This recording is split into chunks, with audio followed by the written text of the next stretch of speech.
This Saturday at 7:30 p.m. Eastern Time, streaming on NBC and Peacock, the 4-2, 2-1 in Big Ten Conference play Iowa Hawkeyes take the road to Spartan Stadium to face off against the 3-3, 1-2 in Big Ten Conference play Michigan State Spartans. And this matchup is intriguing and I think concerning on the Iowa front because the Hawkeyes are coming off of a big win, a massive, dominating 40-16 win over the Washington Huskies, and then they have to take the road against the Michigan State Spartans, who, yes, are on a 3-game losing streak, but 2 of those losses were to the 2 best teams in the Big Ten per ESPN's FPI in Oregon and Ohio State, and Michigan State's coming off of a bye. And I think the fan base from Michigan State and the team are still going to be engaged enough that with it being a night game in Spartan Stadium with a high capacity and Iowa still having some one-dimensionality on offense, issues on offense despite improvements, this can be a trap spot for Iowa. It's a matchup that is important for both teams. If Michigan State wins here, well, what happens is they are 4-3. They are 2-2 in conference play. They travel to Michigan, who is a very beatable team the following week, and they could start winning games, and they could earn some momentum and finish out the year strong after kind of having a lull or a trip to the valley in the early middle part of the season when they had to play Boston College, turnover-filled game, and then just got blitzed by Ohio State and Oregon because those are elite teams and Michigan State isn't. You look at the Iowa side of things, and Iowa is currently a 6.5-point favorite. That's where the line opened up, so there hasn't been much movement here. Actually, per ESPN, it just moved down to 5.5. So 6.5, I imagine, still out there for some. 6, 5.5, that's where the spread is in Iowa's favor. If they win this game, it's another win. It's another feather in the cap for Kirk Ferentz. And Iowa's schedule for the remaining part of the year, I think, is easier than Michigan State's. After their trip at Spartan Stadium in East Lansing, they host Northwestern, they host Wisconsin, they play at UCLA on a Friday night, they have a bye, then travel to Maryland and host Nebraska. Michigan State, meanwhile, they have to travel to Michigan, who's probably better than everyone on Iowa's schedule outside of maybe Wisconsin and Nebraska. And then they have to host Indiana, who profiles as a top 10 team in efficiency. They have to travel to Illinois after the bye, host Purdue, and then host Rutgers. If Iowa wins this game, especially in dominant fashion, like if they have 2 dominant back-to-back performances, well, it's safe to say that they might win out. And a 10-2 Iowa team with an improved offense and with Iowa State potentially winning the Big 12 and Ohio State still having a very good year, that's a very good resume. So Iowa, their college football playoff hopes, while small, are alive if they win this game. For Michigan State, the hope to go to a bowl game and have their best season since 2021 is on the table here. We're going to talk about this matchup because I'm very excited for it. No, Penn State nor Ohio State don't play this weekend. Oregon plays Purdue on a Friday night, which is a game I will also be talking about today. The slate of games are not as exciting as in the SEC conference when you look at a grand scale, a national championship scale. But take that out of the equation and just talk about football and exciting matchups. I think this Big Ten slate is as good as it's been for much of the season because you have a lot of intriguing, fascinating matchups here. And I think Iowa versus Michigan State's one of them. But before we resume talking about this game and I give you my preview and prediction, I just ask that you help support the channel by hitting that like button, by clicking that subscribe button and notification bell, sharing the video around. Please comment your prediction and your thoughts on this matchup down in the comments section. And also, join our Discord server via the link in the description or down below in the pinned comment. That way, you'll get notified through a bot on our Discord server when videos drop if you don't have YouTube notifications on, which you should for this channel. But more importantly, you get to talk college football 24/7 in the Discord server with other college football fanatics. I will be active in the Discord server, so you may be able to talk to me about some college football things or ask me questions. And it's just a great time in the Discord server. So please join that. It's free. It's very beneficial. And if you want to support the channel monetarily, you can check out my Patreon page via the link in the description or down below in the pinned comment, or my merchandise store. And you can purchase a membership on the Patreon page or College Football with Sam t-shirt. There's a Michigan State themed College Football with Sam t-shirt and an Iowa themed one as well, as there are themes for all 18 Big Ten schools. But doing the things that are free, like joining the Discord server, liking the video, subscribing, hitting the bell, commenting, those things support the channel the most because they help us get engagement, new subscribers, more viewers, and we reinvest everything we get from this channel back in to the channel as much as we can. But looking at these teams from a bird's eye view here, the Iowa Hawkeyes are much better than they were last season. Last season, they were 40th in SRS, and they were not inside the top 25 in FPI, nor were they inside the top 25 in S&P+. Well, this season, despite already having 2 losses, the same amount as last season, they are much higher in those categories. And that is because their defense has, so far statistically, taken steps back from last year's defense. Although I will say that the toughest offense Iowa played all season long last year was probably Michigan in the Big Ten championship game. And Michigan was dinged up, and they played one of their worst offensive games I'd seen that whole season. And by comparison, the second best offense they played was either Penn State or Tennessee, who did not have great offenses. They had good offenses last year, but not great.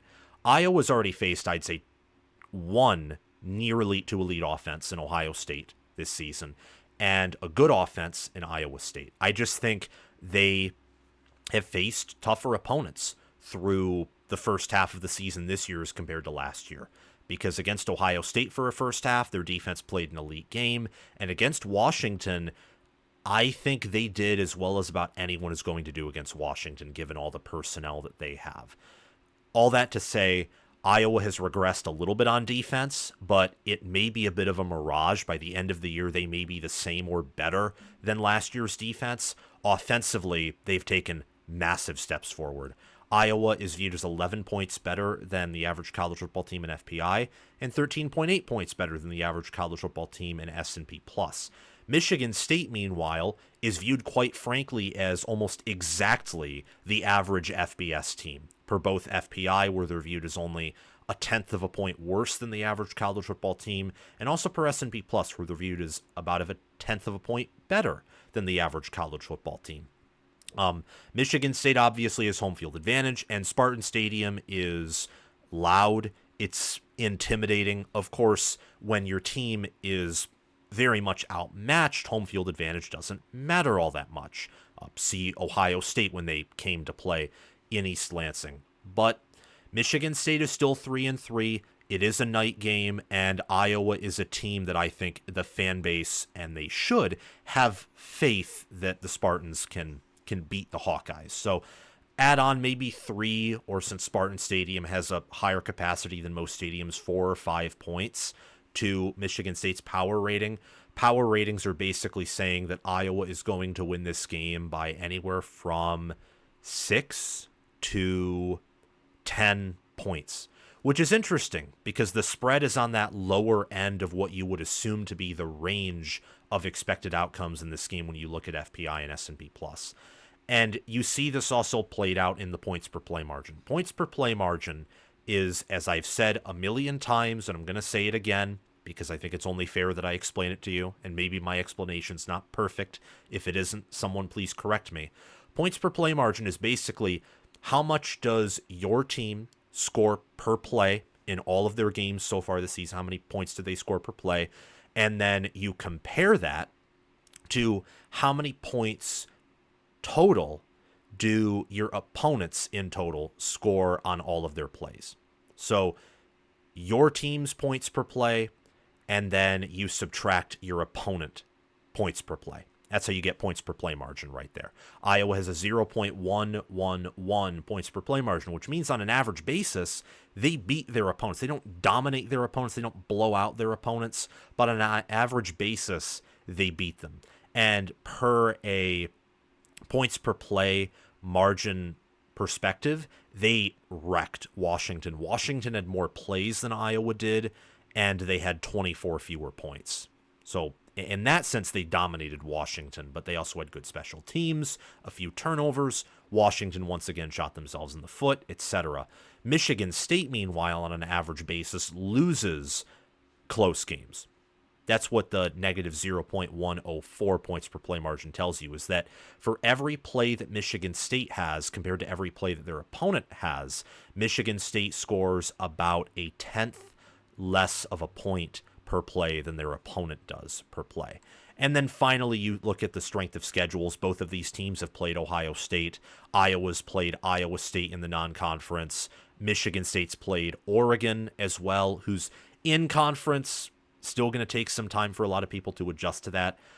I've kind of already adjusted to Oregon being a Big Ten team because they play like it. And I think I get that feeling with Washington, too, because they were really good last year and played Michigan in the national championship game and also played Michigan State in the regular season. I'm not quite used to that with UCLA and USC, I got to be honest with you. Like, Oregon and Washington, in my mind, just naturally, maybe it's because they're more north and also because in the past 2 years they've been better than USC and UCLA. I feel like they're more Big Ten than the California schools who they applied to join and were accepted to join the Big Ten a year or a little over a year earlier than those two schools. But anyway, their strength of schedule is impressive for both Iowa and Michigan State. The difference is Iowa is top 25 in game control. They're 22nd to be exact, which means only 21 teams are viewed as having the likelihood of playing better with Iowa's schedule. For Michigan State, that's 56th. So Iowa is clearly the better team than Michigan State. On a neutral field, Iowa would probably be favored by a little over a touchdown. Maybe some would say double digits, but I do get an interesting feeling about this game with the 6.5, 5.5 point spread. I think the bye is factored in there, and the fact that Michigan State could be undervalued because of the strength of schedule that they have played. I think the critical matchup here is Iowa's rushing attack and their tight ends, because their tight ends are very involved in blocking, but they're also underrated in the passing game too, against Michigan State's defense. So how do Addison Ostrenga, Luke Lachey, Caleb Johnson, and then Iowa's offensive line, which features players like Jennings Dunker, Mason Richmond, Bo Steffens, Connor Colby, Logan Jones, Nick DeJong, how do they match up against a Michigan State defense that has Jalen Thompson, Alex Van Sumeren, Daquan Deuce, Chris Bogle, Cal Halliday, Jordan Hall, Jordan Turner, Charles Brantley, who's playing a really good season, Nakai Martinez, Malik Spencer, Ed Woods, and Angelo Gross. How do those units face off against each other? Because if Iowa can just run the football at will and Michigan State can't stop it, well, the Spartans have absolutely no chance, because they're not going to get behind Iowa's defense enough or force enough turnovers in Iowa's passing attack to be able to compensate for, let's say, Iowa rushes for 200 to 300 yards and Michigan State still wins the game because there's just an insane amount of turnovers or red zone stops or missed field goals. That's not who Iowa is. If Iowa runs for over 200 yards against you, you're typically going to lose. I think that the only exception to that, and I'm just going to look at this because I don't want to be incorrect here, I think the only exception to that's against Iowa State. And Iowa State, they got down in crunch time to kick that game winner. That typically wouldn't happen. Iowa outgained Iowa State 204 to 89 rushing yards, and they averaged 2.2 more yards per carry and had +2 rushing touchdowns compared to Iowa State. But they lost because McNamara went completely dead in the second half, and Rocco Becht had multiple passes that were over 20 yards with some unusual breakdowns for Iowa's secondary. It was a choke job, and choke jobs for Iowa are very rare, and I think Iowa State's a better team than Michigan State. So how do those groups perform? Well, first and foremost, let's look at Iowa's rushing defense, or offense, rather. My apologies. And then we can look at Michigan State's rushing defense. I think the winner of that battle is ultimately going to come out on top here. The Iowa Hawkeyes have Caleb Johnson, who, if not for Ashton Jeanty at Boise State, I think Caleb Johnson would be viewed as probably the best running back in college football. He is that good. Iowa this season is scoring around 27 points per game per teamrankings.com. That does not factor in the 40 points against Illinois State. If you do that, they're actually scoring over 30 points per game, which is pretty crazy. And they only need about a point. They only need about 12.2 yards to score a point, which is 23rd. They're top 25 in points per play margin. They're 39th in points per play. The disparity there is simply explained by the fact that Iowa gets ridiculously good field position almost every drive, which means they have a lot of short drives. This is even the case against Ohio State. They had a lot of shorter drives than you'd usually expect from any team nationally because their special teams, their punter, their kicker, their return specialist, Caden Whitgen, they're all very impressive. But you look at Iowa's rushing offense, and they're averaging 5.7 yards per carry right now, which is 9th. They're averaging 219.2 rushing yards per game, which is 11th. 66.3% of their total yards in a game are from running the football. They're 3rd in rushing yards percentage, 15th in rushing play percentage. They're going up against a Michigan State rushing defense that right now is allowing opponents to run for 4 yards per carry, 51st, about 7.6 rushing first downs per game, 59th, and allowing 153.6 opponent rushing yards per game, which is 69th. Opponents are also averaging 38.6 rushing attempts on Michigan State, which is 98th. So teams are really running the football against Michigan State. Oregon, I think, broke Michigan State's rushing defense in that game. Michigan State's rushing defense did sort of what Oregon's did against Ohio State, but in a Walmart way, where they, I think, did a pretty good job of getting some push up front, but they couldn't plug all the holes, and therefore Judkins and Henderson had several long runs. But Oregon was much more effective at limiting those and also getting into the backfield. So the translation to that was Oregon kind of neutered Ohio State's rushing offense outside of 2 plays. Michigan State got neutered by Ohio State's rushing offense. That's the difference between being several years in your rebuild in your system and only being in year 1, and also taking over for a roster that was just gutted by the previous coaching staff and very poorly developed. I think that Michigan State's defense has done a pretty impressive job with the pieces they had, with what they had to get in the portal. I think Joe Rossi is a great defensive mind, defensive coordinator. But that's the matchup ultimately that I'm looking at in this game, is how does Iowa do running the football against Michigan State? How? And how does Michigan State do not just stopping the run and really stopping explosive runs, but how do they do in the short and intermediate yardage? Like, does Iowa with Caleb Johnson just magically break off 1 or 2 long runs because Caleb Johnson breaks tackles or is awesome? Or does Iowa get 2, 3, 4, 5 yards automatically on the ground because their O-line's just bullying Michigan State's defensive line? That type of matchup right there. Because Michigan State may have enough on offense to be able to make up for maybe 1 or 2 long flukish plays. Maybe. Kind of like what Iowa State did, where they really limited Iowa's rushing attack in that 4th quarter. However, if Iowa is getting off the ball and they're getting to the second level with their offensive linemen and tight ends, well, that's game over. That's immediately game over. You can't have that. And also, how does Michigan State do in covering the tight ends, who are the best receiving threats for the Hawkeyes? Speaking of receiving threats, let's take a look at these offenses here. I think Iowa's has taken major steps forward, and I'm not going to say that they have a good offense. They don't. And a few weeks ago, I would have said that their offense is still bad, just not trash. But now I'm trending more so toward below average, and maybe average, because Minnesota's defense's profiling is a pretty solid unit. Ohio State's, they got exposed by Oregon, but Oregon is an elite offense at their ceiling, and they coached their butts off against Ohio State. I still think Ohio State has a elite, at the very worst, a near elite defense. May not be as good as last year's, but I've already talked about that a lot. And as for Iowa State, I think they have a near elite defense, and at worst, a great defense. Iowa has faced some very impressive defenses. And their offense, while again, it's not good, it's not great, it's improving week over week over week. And some of it may be, again, that in hindsight, their schedule seems to be kind of backloaded, where they face the good opponents first outside of Nebraska, and then it gets easier in the middle to later part of the season. Right now, I mean, Iowa is putting up, in terms of total yards, 330.6 yards per game, which is 101st, but it's way better than being outside the top 130 like last year.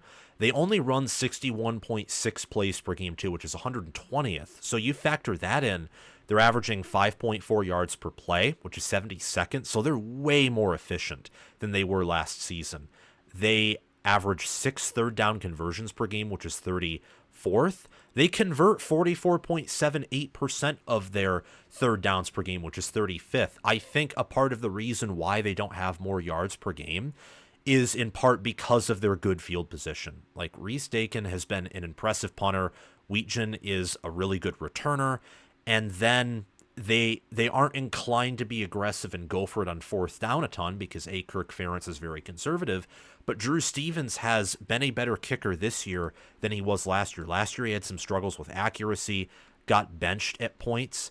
This season, Stevens has been on the money, literally. He's 10 of 11 on field goal attempts, making 90.9% of them, and his long is of 51, and he's 19 of 19 on extra points. He's been kicking more extra points, by the way, because Iowa is scoring more touchdowns. They have 6 passing touchdowns.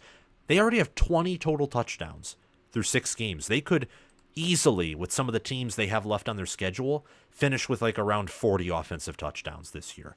That's how much this offense has improved. This is not the Iowa of last year where they beat Michigan State 26-16 because they had like 4 interceptions, a Cooper DeJean punt return for a touchdown.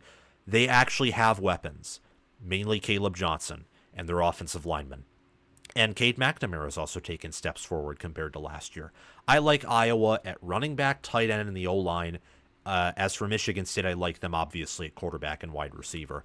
It's interesting because McNamara, from a TD to INT ratio perspective, has done a way better job than Aiden Giles has, but Giles' athleticism and also his upside is too much to ignore. So I would still take him over Cade McNamara, who I think obviously doesn't have the same ceiling, but I think Giles actually has a lower floor. McNamara has 794 passing yards on 136 attempts this season. He's completing 63.2% of his passes, 5 touchdowns, 3 interceptions. He's averaging 5.8 yards per pass attempt, and he has a 120 passer rating, which is Iowa's highest passer rating for a quarterback since, I think, either 2021 or 2020. I forget. And pairing that with a defense that per S&P Plus and other metrics is profiling is better than a lot of Iowa's defenses in the late 2010s, and I think in 2020 and 2021 as well, that equals Iowa's potentially best team in several years under Kirk Ferentz, who has produced above average good teams almost every year for the past decade now. Aiden Giles, by comparison, is 1,212 passing yards on 152 attempts. He's completing 56.6% of his throws, 5 passing touchdowns, 8 interceptions. He has a 123.9 passer rating. He's averaging 8 yards per pass attempt, and his receivers are averaging 13.5 yards per reception. That's because Nick Marsh is averaging 20 yards, for example, per reception. He leads the team in receiving yards with 320 and a receiving touchdown. Monterey Foster Jr., Jack Velling, Jaron Glover, and Isaiah Johnson are other players who have both over 100 receiving yards and also are averaging over 12 yards per reception. And all of them, outside of Velling, have a receiving touchdown. Running the football, this is where there's a big difference between these offenses. And obviously there is in the passing attack, but I think there's even a greater distance between these rushing offenses. Michigan State right now is averaging 3.8 yards per carry. 721 rushing yards in the season, 7 rushing touchdowns. K'Ron Lynch-Adams has 338 rushing yards with 2 rushing touchdowns, and Nate Carter has 245 rushing yards with a rushing touchdown. Childs is averaging 2.6 yards per carry with 3 touchdowns. Carter, 4.2 yards per carry. Lynch Adams, 5 yards per carry. This is in comparison to an Iowa rushing offense that is averaging 5.8 yards per carry with 14 rushing touchdowns on 232 attempts. Caleb Johnson has 937 rushing yards, 12 rushing touchdowns, 7.9 yards per carry is what he's averaging on 118 carries. And Caleb Johnson also has a receiving touchdown and 53 receiving yards. So 13 total touchdowns and nearly 1,000 all-purpose yards in the first half of the season. His backups, Jason Patterson, Kamari Moulton, they each have over 100 rushing yards. They're averaging over 4 yards per carry. Patterson is a rushing touchdown along with quarterback Brennan Sullivan. Moulton has yet to record a rushing touchdown, but I think he will at some point this year. This Iowa running back room is deep. It's why LaShawn Williams is redshirting and transferring out, because there is a lot of depth behind Caleb Johnson, and Johnson's one of the best running backs in the country, and he still has eligibility left. Wouldn't be shocked if he returned next year. Or maybe he wants to try out his future in the NFL, because with the type of season he's having, doing extremely well against stacked boxes, breaking tackles, making the correct reads with his offensive line's blocking, following his blockers, he's one of the best running backs in the country. And I would say he may be the best running back in the Big Ten. Up there with, Travion Henderson, with Jordan James at Oregon, with Nicholas Singleton when he's healthy. And we'll have to see how all of this plays out. But Caleb Johnson is doing a very, very good job by himself. And he has an offensive line that's only given up 9 sacks. Michigan State's, meanwhile, has given up 15. You look at how these offensive lines have played throughout the season. Iowa's averaging 5.7 yards per carry. Michigan State's averaging 3.5. This is not factoring in their one game against FCS opponents. And you look at how they've protected the quarterback. Iowa, they get sacked on 7.76% of their dropbacks, which is 98th. It's not good. I think some of that's on McNamara and the fact that he is not mobile at all, but I've also seen other plays where he is just gaming the pocket. So I think that Iowa's just much better at run blocking than pass blocking. Michigan State gives up a sack on about 8.23% of their dropbacks. So Michigan State passes more than Iowa, but even factoring that in, they're not doing as good of a job protecting the quarterback as Iowa is, and they're certainly not doing as good of a job run blocking as the Hawkeyes are. Let's check out these defenses. We've talked about the offenses for a lot of the time that we have here, and there's good reason for that, because I think the offenses are ultimately what is going to determine the game here. If Michigan State's can not have turnovers, if they can show up, they have a fighting chance against this Iowa defense, because the ceiling their players have. And if Iowa's offense shows up, particularly on the ground, and Michigan State's defense can't stop them, it's game over. And also, I think Iowa's better at every position compared to Michigan State. Michigan State's defense this season early on was good at getting to the quarterback. They still only had 15 sacks, and I think they had 15 sacks entering the game against Ohio State. They have yet to get a sack in the month of October. They have yet to get a sack. They have 8 passes defended, 7 interceptions, 3 forced fumbles, and a fumble recovery. Charles Brantley has 5 of those 8 passes defended and 3 of those interceptions. He's basically been, by a mile, the best DB in the room. He may be the only good defensive back or great defensive back in the room. He's having a fantastic season. And then you look at Iowa's defense. Iowa so far this season has done a pretty good job on the defensive side of the ball. 15 sacks, 23 passes defended, 7 interceptions, 7 forced fumbles, 4 fumble recoveries. They're averaging nearly 2 takeaways per game. This defense, an area that it's improved at compared to last year's defense, is takeaways. Last season, they did not even average a takeaway per game, with what could turn out to be an easier schedule in the regular season, and certainly easier if they make it to the Big Ten championship game this season, which is possible, especially with Ohio State losing.